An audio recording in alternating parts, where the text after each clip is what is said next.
I'm going to read a letter that I recently transmitted to Speaker Daudt and Majority Leader Gazelka. I am signing into law those 9 so-called budget bills in order to forestall a bitter June showdown over a state government shutdown. I have strong disagreements with certain provisions in every one of those bills. However, having been through 20 tumultuous days in July of 2011, I understand the enormous uncertainties and disruptions that even the threat of another shutdown would cause for many thousands of Minnesotans. I also know from prior experience that it is extremely unrealistic for any of us to imagine we would achieve any better results from protracted budget negotiations well into June. I will allow the tax bill to become law without my signature. I will not sign it because of very major objections I have with certain provisions in it. However, I cannot veto it because of the poison pill provision you snuck into the state government bill, which attempts to eliminate all funding for the Minnesota Department of Revenue in fiscal years 2018 and 19 if the tax bill were not enacted. I consider this provision, snuck into the state government bill without my knowledge, to be a reprehensible sneak attack, which shatters whatever trust we achieved during the session. Now I understand why you made it almost impossible for my staff and me to obtain drafts of your bill's language, sometimes not until minutes before they were brought into the floor for passage. I will not risk a legal challenge to the Department of Revenue's budget and cause uncertainty for its over 1,300 employees. Because of your action, which attempts to restrict my executive power, I am left with only the following means to raise my strong objections to your tax bill, which favors wealthy individuals, large corporations, and moneyed special interests at the expense of the state of Minnesota's fiscal stability in the years ahead. Thus, I am line item vetoing the appropriations for the House and Senate in fiscal years 18, 19, and fiscal years 2021. Your job has not been satisfactorily completed, so I'm calling you to finish your work. However, I will only allow a special session if you agree to remove the following provisions, which are extremely destructive to Minnesota's future. 1, eliminate the tobacco tax breaks. In 2013, I proposed, and the legislature passed, an increase in cigarettes and other tobacco products, taxes for those products. First, to help resolve a projected $623 million deficit in the coming biennium, and second, to discourage people from smoking, and especially to discourage young people from beginning to smoke. The tax increases achieved both intended results. This bill's tax breaks for tobacco would cost the state treasury an estimated $13.8 million in the fiscal 18-19 biennium, $39.7 million in fiscal years 2021, and even more in subsequent years. Especially galling and indefensible is the tax break for premium cigars at a cost of $6.9 million over the next 2 bienniums. I'm appalled that there was not enough money left after you satisfied your priorities to expand the working family credit in fiscal years 18 and 19, or to further increase the child care tax credit for working parents. Yet you could find room to sneak in a special tax break for premium cigars for some special moneyed friends. Number 2, cancel the estate tax exclusion increase. There's already a $2 million tax exemption for the estates of the wealthiest Minnesotans, and a $5 million tax exemption for farmers and family-owned businesses. Increasing the regular exclusion by another $1 million would benefit only a handful of the richest people in Minnesota at a cost to the state of $34.8 million in fiscal year 18-19, $74.5 million in fiscal years 2021, and even more in years following. Whether the state exclusion is $2 million or $3 million, those millionaires whose preoccupations are to avoid paying taxes will continue to find other states who offer them better estate tax avoidance. It would require raising the exclusion to the federal level of $5 million to achieve parity, and that cost would be prohibitive. Reducing state revenues by $109.3 million from the richest Minnesotans to little public benefit is extremely ill-advised. Number 3, CI property tax freeze. I support excluding the first $100,000 of business property from statewide property taxes, despite its high cost of over $85 million in the next biennium. However, freezing the levy has disastrous effects in future years, costing the state almost $85 million in fiscal years 2021, and even more in the years following. Over the next 10 years, the total revenue loss to the state would be over $1 billion. Look at the attached analysis of forecast uncertainties prepared by the Department of Management and Budget. Even a moderate national recession would reverse Minnesota's hard-earned fiscal stability. That $1 billion in revenue is essential to our state's financial security. Tax cuts are politically appealing and much appreciated by those who receive them.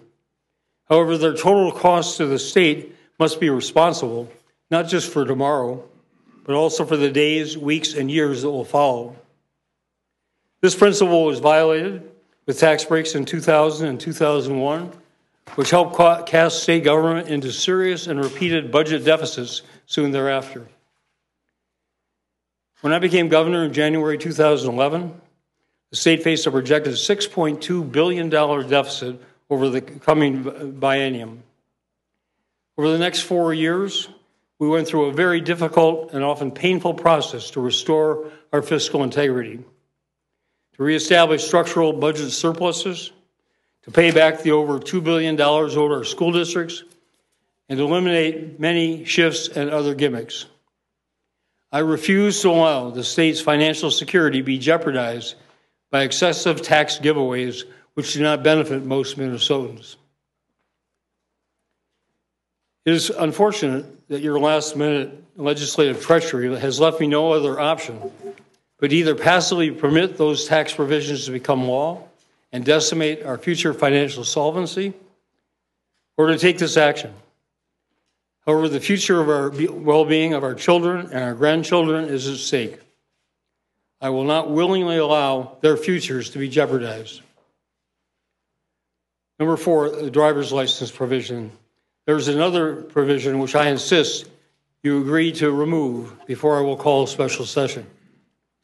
The new language in House File 470, which prohibits undocumented immigrants from obtaining driver's licenses, is, as I have said repeatedly, completely redundant and therefore unnecessary. Several different legal opinions have stated to me that current law does not allow my administration to make such a change without action by the legislature. Thus, this provision is nothing more than a strategic attack against people, many of whom have lived in this country for a long time, and most of whom are living responsible lives and contributing to our growing state economy. Your intent to further divide our ever more diverse population might be politically advantageous to you. It must be, or you wouldn't have done it, but is destructive to the future well-being of the people of Minnesota. Number 5, the teacher licensure provision. I also insist that you reopen and renegotiate the teacher licensure provisions in House File 2. The integrity of Minnesota's professional teaching standards is of paramount importance to all of our state's licensed teachers and to ensuring the quality of teachers educating all of our children. While I support improving Minnesota's system of teacher licensure, some provisions undermine the high professional standards that have served Minnesota school children extremely well. I will await your response. Sincerely, Mark Dayton, Governor. Glad to respond to questions. Starting with the tax bill, how could you not not know what's in the tax bill before it was passed? And if you didn't, why not? I knew it was in the tax bill. Commissioner Bowerly, that was put in the state government bill. We didn't pick that up until after the session was over. It's very obscure reference, not to the the tax bill, but just to a House file. And, you know, we missed it. We're in the midst of thousands of pages of bill language. We just didn't notice that till after the session, which was their intent. None of them disclosed that to me. I'm told by some who were present the last night of the session that there were members gloating over the fact that they had snuck this in. I think the speaker's comments about it today speak for itself. You know, I would find out about it eventually. That was their intention. I consider it a very reprehensible violation of the trust that we had established, despite our disagreements, to conclude the session. And one follow-up, when you have all of these bills and you are speaking very strongly about all of these, why not veto them? People outside this building would say, fight for it. Well, because if I were to veto them all, we would put the entire state government on the brink of another government shutdown.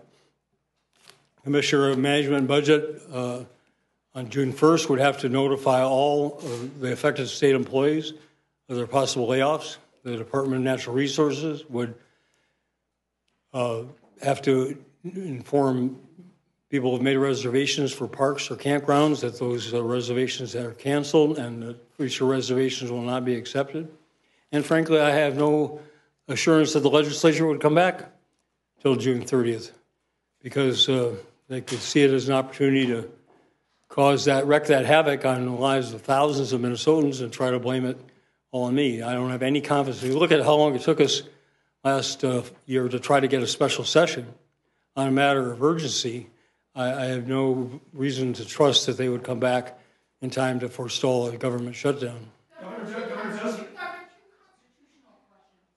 One, all session you've been talking about the court's budget and how that should be funded to the level they demand because they're an independent constitutional body. Is not the legislature an independent constitutional body and you're comfortable vetoing their budget? Secondarily, since the special session went sine die, can you let the tax bill become law without your signature? Is it not signing it an automatic veto? Well, I'm not a constitutional lawyer, but my legal advice from my general counsel is, first of all, if I don't sign the tax bill with it, there's some lack of clarity, and the Attorney General has given us her opinion that there's a lack of clarity in case law establishing whether a special session is affected by the 3 days, in which case it becomes law without my signature, or the 14 days in which it becomes a pocket veto. We're choosing the conservative approach of the 3 days, which concludes today, which would mean that if I don't sign it, it becomes law tomorrow. If somebody, I can't see why the legislature would want to challenge that and have the whole entire tax bill be vetoed. But you know, if somebody chooses that course, so be it. You know, the constitutional. I mean, the legislature appropriates money for the executive branch. The legislature appropriates and doesn't appropriate money for the courts. I'm following the letter of the Constitution, which says I can line item veto any appropriation, and it doesn't distinguish between legislature or courts or the executive branch. I'm quite confident that this gives me, that the Constitution gives me that complete authority to line item veto appropriations for whatever matters are put in that format in one of the bills, and that's what I've done. Governor, this sounds like a recipe for chaos, to be honest with you. And it seems like you're acting out of anger from what the Speaker has said and some of the things that were called apparently in the middle of the night. Is that true? No, I note them.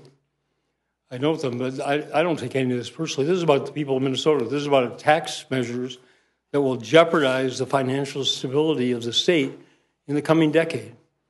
Maybe not next year. It depends on when there's a national economic downturn.